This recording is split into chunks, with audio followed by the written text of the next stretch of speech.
حمزه چیمایف فایتر سوئدی اصالتاً چچنی سازمان UFC. اون از وقتی که وارد MMA حرفه‌ای شده تا به الان هیچ باختی نداشته. تو بحث استایل سرپا گارد دستاش معمولاً خوبه و معمولاً در طول مبارزه گارد دستاش بالاه، ولی گارد پاهاش به هیچ وجه خوب نیست.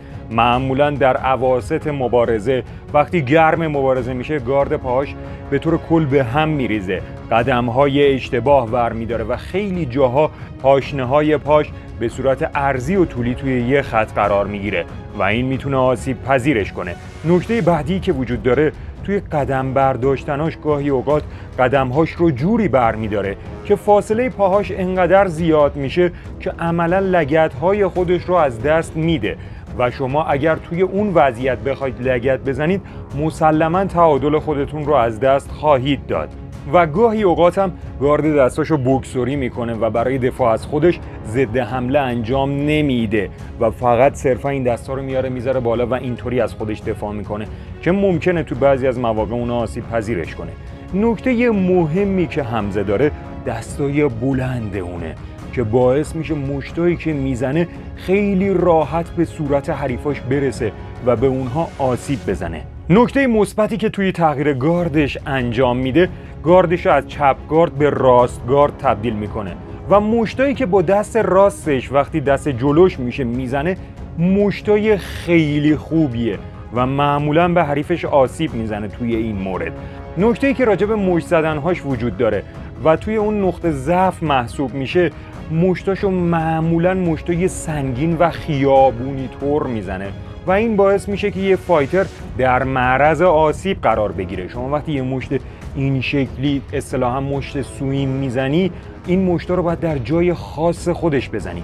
وقتی شروع بازیت با یه همچین مشتی باشه بدن تمایل زیادی پیدا میکنه به یه سمت و ممکنه حریف از این موقعیت استفاده کنه و به اون آسیب بزنه و تو این مورد نقطه ضعف داره. در کل تو استایل سرپاش معمولاً فقط از مشتاش استفاده میکنه و کمبو نداره، آرنج خیلی خاصی نمیزنه، زانوهاشو صرفاً وقتی حریفو چسبونده به فنس میزنه و عملاً جاهای دیگه زانوی خیلی خاصی نمیزنه و تمایلش بیشتر فقط استفاده از مشتاشه.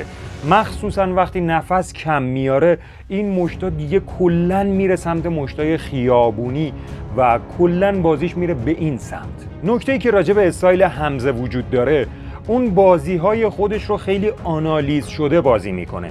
یعنی توی یه بازی میبینید که تمایلش به خاک صفره، توی یه بازی میبینید تمایلش تماماً به خاکه، توی یه بازی میبینید اصلاً با حریفش وارد خاک نمیشه، توی یه بازی میبینید که فقط زیرگیری میکنه و این نشون میده که بازی‌ها و حریف‌های خودش رو از قبل آنالیز کرده و بر اساس بازی اونها شرایط بازی خودش رو تغییر میده.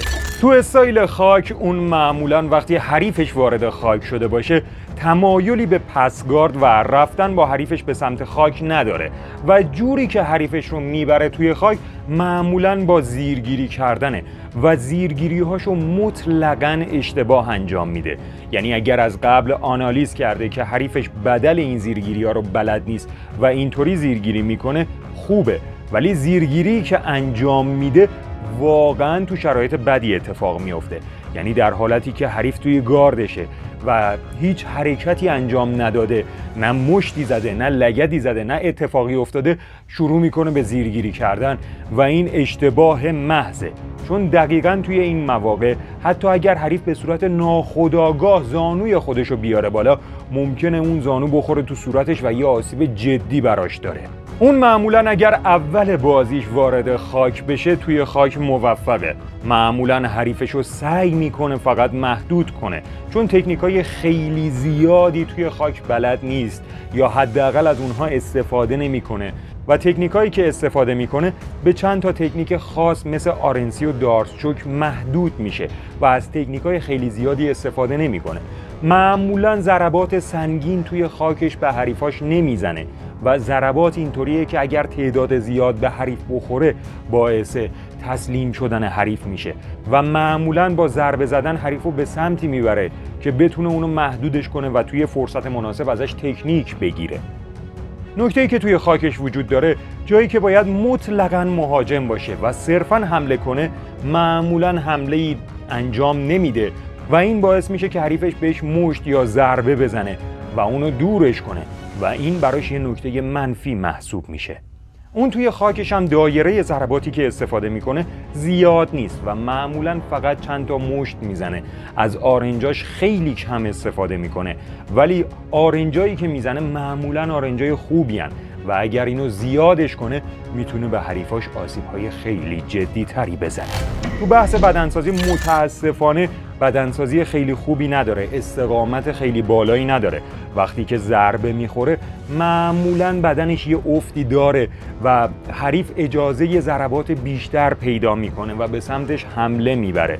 نکته‌ای که وجود داره توی راندای آخر معمولاً نفسش یه افتی داره و اگر این همراه شده باشه با ضربه خوردن معمولاً این افت بیشتر هم میشه و توی بخش بدنسازی افت داره و این برای یه فایتر نقطه ضعف محسوب میشه.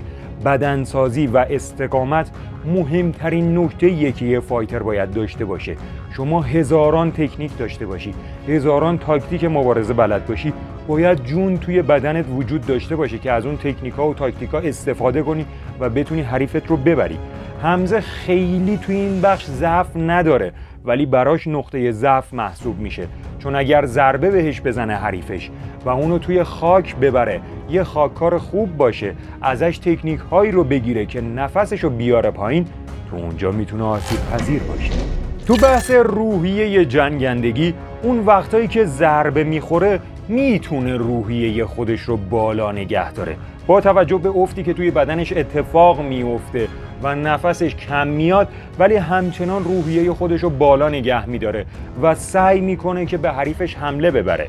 نکته‌ای که وجود داره، اون سعی میکنه حریف خودش رو وقتایی که افت داره تحریک کنه و حالا حریفش رو یه ذره روحیه‌ش رو بیاره پایین، ولی خب این در مواقعی جواب میده که حریف ضد حمله نزنه.